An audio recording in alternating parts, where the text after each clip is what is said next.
అందుకని సకలాంనాయాంత సంచారిణి సాయం తాండవ సంభ్రమాయ.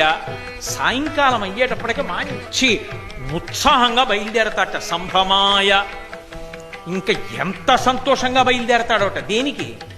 తాండవ సంభ్రమాయ. తాండవం చేస్తాడు. ఆ తాండవం చెయ్యడం అంటే ప్రదోష వేళలో సాయం సూర్యాస్తమయం అవుతూ ఉంటుంది, చంద్రోదయం అవుతూ ఉంటుంది. ఈ రెండిటికి మధ్యలో ఎర్రటి కాంతి వస్తుంది.